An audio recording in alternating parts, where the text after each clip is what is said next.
राहुल गांधी की खुलकर तारीफ करने वाले, अखिलेश यादव को माफ करने वाले शंकराचार्य अभिमुक्तेश्वरानंद की मोदी और योगी सरकार से क्या दुश्मनी है? आखिर शंकराचार्य पर कांग्रेस की ओर झुके होने के आरोप क्यों लगते हैं? को संपूर्ण रूप से बैकअप दे रहे हैं कांग्रेस पार्टी, लिख लीजिए।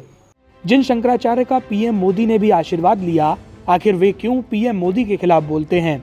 जहां एक तरफ कई धर्माचार्य हिंदू राष्ट्र बनाने की बात करते हैं, तो वहीं दूसरी तरफ शंकराचार्य अभिमुक्तेश्वरानंद मुसलमानों की तारीफ करते हैं। जिस माघ मेले में सतुआ बाबा जैसे बाबाओं को खूब आदर मिला, वहां आखिर शंकराचार्य अभिमुक्तेश्वरानंद के साथ बदसलूकी कैसे हुई? क्या है अभिमुक्तेश्वरानंद की पूरी कहानी? राजनेता बनने वाले उमाशंकर उपाध्याय कैसे शंकराचार्य बन गए? आखिर कौन है अभिमुक्तेश्वरानंद, जिन्होंने एक नई बहस को जन्म दे दिया है? आखिर क्या है शंकराचार्य की पूरी कहानी? राहुल गांधी ने कुछ भी गलत नहीं कहा। राहुल गांधी ने कहा कि हिंदुओं की प्रकृति हिंसक नहीं होती। ये बिल्कुल सही है, उन्होंने कुछ गलत नहीं कहा। उनके बयान को जिस तरह से प्रचारित किया गया, उन लोगों को सजा मिलनी चाहिए। एक नहीं सैकड़ों बार अभिमुक्तेश्वरानंद शंकराचार्य ने कई बयान ऐसे दिए जिन्होंने सरकार को असहज किया। तो आइए आज आपको बताते हैं कि शंकराचार्य अभिमुक्तेश्वरानंद की कहानी क्या है। स्वामी अभिमुक्तेश्वरानंद लगातार बीजेपी के फैसलों की आलोचना करते रहे, जिनकी वजह से वो चर्चाओं में रहे।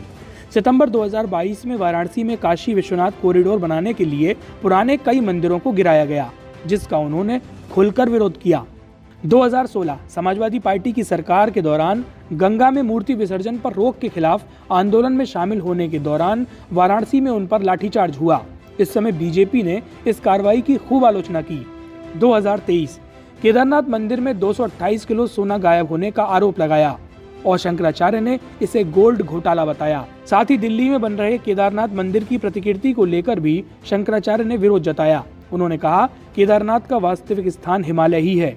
जून 2024 राहुल गांधी के लोकसभा भाषण का उन्होंने बचाव किया और कहा कि हिंदू धर्म में हिंसा का कोई समर्थन नहीं। शंकराचार्य अभिमुक्तेश्वरानंद कई बार सुर्खियों में आए। 19 सितंबर 2024 को शंकराचार्य ने प्रधानमंत्री नरेंद्र मोदी के जन्मदिन पर भी विवादास्पद टिप्पणी की। उनका कहना था कि जो लोग अंग्रेजी तारीखों पर अपना जन्मदिन मनाते हैं, वे हिंदू नहीं हो सकते। उनका कहना था कि हिंदू धर्म के देवी देवताओं की जन्मतिथियां अंग्रेजी कैलेंडर से नहीं होती और ऐसे लोग भारतीय संस्कृति से विमुख होते हैं। उनका ये बयान धार्मिक और सांस्कृतिक दृष्टिकोण से एक बड़ा बयान था, जिसकी खूब आलोचना हुई। जुलाई 2024 में शंकराचार्य ने कहा, हम हिंदू धर्म को मानते हैं, हम पुण्य और पाप में विश्वास करते हैं। विश्वासघात को सबसे बड़ा पाप कहा जाता है। यही उद्धव ठाकरे के साथ हुआ है। उन्होंने मुझे बुलाया था, मैं यहाँ आया, उन्होंने स्वागत किया। हमने कहा कि हम उनके साथ हुए विश्वासघात से दुखी हैं। जब तक वे दोबारा सीएम नहीं बन जाते, हमारा दुख दूर नहीं होगा। गौहत्या को लेकर शंकराचार्य ने कहा था कि मैं प्रधानमंत्री मोदी से एक ही सवाल पूछना चाहता हूँ। तुम हिंदू हो, तुम्हारे पास ताकत है और तुम गद्दी पर बैठे हो। तुमने हिंदुओं के वोट लिए हैं। तुम गाय के बछड़े को दुलारते हुए भी दिखाई दे रहे हो। बावजूद इसके क्या कारण है कि पीएम गौहत्या को बंद नहीं करवा रहे हैं? क्या दबाव है? इनको सार्वजनिक करो या फिर हिंदू हिंदू वाला नाटक बंद करो। शंकराचार्य ने एक और बयान देते हुए कहा था कि सरकार ने बोला था कि सिंधु जल समझौता रोक दिया जाएगा पाकिस्तान के लिए। जब हमने भारत सरकार की जल रोकने की व्यवस्था के बारे में पता किया, तो पता चला कि सरकार के पास कोई व्यवस्था ही नहीं है। अगर सरकार इसको रोकने की तैयारी करे तो कम से कम 20 साल लगेगा और पैसा कितना लगेगा उसकी कोई बात ही नहीं है। संधि को खत्म करके जनता को मूर्ख नहीं बना सकते। सबसे पहले आतंकी हमले के जिम्मेदार की पहचान कर उसके खिलाफ सख्त कार्रवाई करें। इसके बाद सीमा पर बैठे आकाओं को सबक सिखाने के लिए सरकार युद्ध की तैयारी करे। देश की जनता सरकार के साथ है। उत्तर प्रदेश के प्रतापगढ़ में 15 अगस्त 1969 को एक बच्चे का जन्म हुआ, जिनका नाम उमाशंकर उपाध्याय था। 1977 से 1982 के बीच गुजरात के महाराजा सयाजीराव यूनिवर्सिटी में रहकर 5 साल तक शिक्षा ली। 1982 में गुजरात से काशी पहुंचे। यहाँ पर उनकी मुलाकात स्वामी स्वरूपानंद सरस्वती से हुई, जो उनके गुरु बने, और उन्होंने बजोरिया संस्कृत कॉलेज में दाखिला लिया।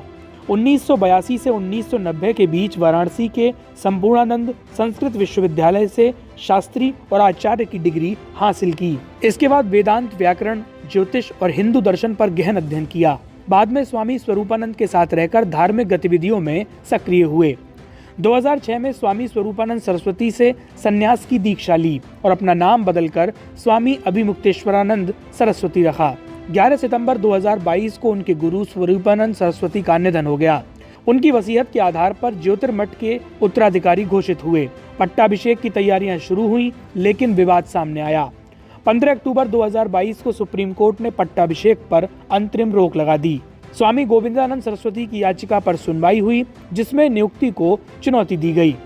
आपको बता दें कि अपने विश्वविद्यालय के दिनों में अभिमुक्तेश्वरानंद एक राजनेता भी हुआ करते थे। 1994 में तो वे विश्वविद्यालय के छात्र संघ अध्यक्ष का चुनाव भी जीत गए। लेकिन अगर शंकराचार्य पदवी के पूरे विवाद में जाएं, तो 8 अप्रैल 1989 को ज्योतिष पीठ के वरिष्ठ संत ब्रह्माश्रम के निधन के बाद स्वरूपानंद सरस्वती ने खुद उनको उत्तराधिकारी घोषित किया। 15 अप्रैल 1989 को ज्योतिष पीठ के वरिष्ठ संत शांतानंद जी ने वासुदेवानंद सरस्वती जी को अपना उत्तराधिकारी घोषित कर दिया। यानी कि एक ही पीठ के 2 शंकराचार्य हो गए। 2017 इलाहाबाद हाईकोर्ट ने स्वरूपानंद सरस्वती और वासुदेवानंद सरस्वती दोनों को ही शंकराचार्य मानने से मना कर दिया। कोर्ट ने कहा कि कोई भी योग्य उत्तराधिकारी नहीं है। मामले में सुप्रीम कोर्ट के अंतिम निर्णय का इंतजार किया जाएगा। 11 सितंबर 2022 को संत स्वरूपानंद सरस्वती का निधन हो गया। इसके बाद अभिमुक्तेश्वरानंद ने खुद को अगला शंकराचार्य घोषित कर दिया। 16 अक्टूबर 2022 को सुप्रीम कोर्ट ने अभिमुक्तेश्वरानंद के पदाभिषेक और छत्र चवर के इस्तेमाल पर रोक लगा दी। आपको बता दें, अभिमुक्तेश्वरानंद को लेकर गोविंदानंद ने कई गंभीर आरोप लगाए थे, जिनमें उन्होंने कहा था कि अभिमुक्तेश्वरानंद को कांग्रेस का पूरा सपोर्ट मिलता है। धर्म के काम करते थे। अभी अभिमुक्तेश्वरानंद को संपूर्ण रूप से बैकअप दे रहे हैं कांग्रेस पार्टी। लिख लीजिए। आप हमसे पूछे कि क्या प्रमाण है, आपकी सामने रख रहे हैं लेटर। हमें जूम कीजिए, आपके सामने रख रहे हैं लेटर। जब हमारा पूज्य गुरुदेव ब्रह्मलीन हो जाता है, ये लोग क्या करेंगे, पार्टी वाले लोगों को बोल लेते थे आप ऐसे लेटर लिख लीजिए। पार्टी वाले क्या करेंगे, कौन, कांग्रेस पार्टी वाले लोग अभिमुक्तेश्वरानंद को लेटर लिख लेता है।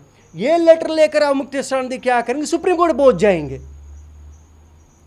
किसका लेटर है मालूम है आपको, पढ़कर सुनाएंगे।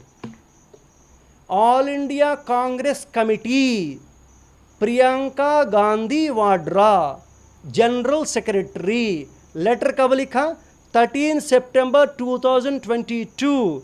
Revered Shankaracharya Avimukteshwaranand Saraswati ji. Who is writing this? कृपया कांग्रेस वाले सभी लोग सुन लीजिए।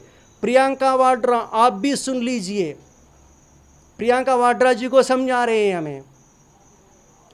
सुप्रीम कोर्ट में केस चल रही है, सुप्रीम कोर्ट स्टे लगा दिया था। आप अभिमुक्तेश्वरानंद को शंकराचार्य के रूप में संबोधित करते हुए कैसे पत्र लिखा।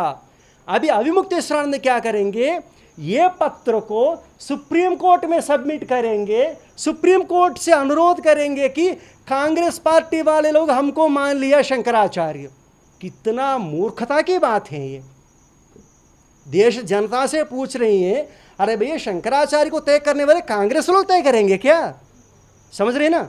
अब बता दें, शंकराचार्य को लेकर आज योगी आदित्यनाथ ने भी बयान दिया है। उन्होंने इशारों ही इशारों में किसी को कालनेमी बताते हुए ये कहा कि संत के लिए राष्ट्र से बड़ा कुछ नहीं है। एक योगी के लिए, एक सन्यासी के लिए, एक संत के लिए धर्म और राष्ट्र से बढ़कर के कुछ नहीं हो सकता। यही उसके जीवन का ध्येय होना चाहिए। उसकी व्यक्तिगत प्रॉपर्टी कुछ नहीं होती, धर्म ही उसकी प्रॉपर्टी है, राष्ट्र ही उसका स्वाभिमान है। अगर कोई राष्ट्रीय स्वाभिमान को चुनौती देता है तो हमें खुल करके उसके सामने आकर के खड़ा हो जाना चाहिए, उसकी चुनौती का मुकाबला करने के लिए खड़ा होना चाहिए। कोई धर्म के खिलाफ आचरण करता है, क्योंकि ऐसे तमाम कालनेमी होंगे जो धर्म की आड़ में सनातन धर्म को कमजोर करने की साजिश रच रहे होंगे। हमें उनसे सावधान होना होगा, उनसे सतर्क रहना होगा।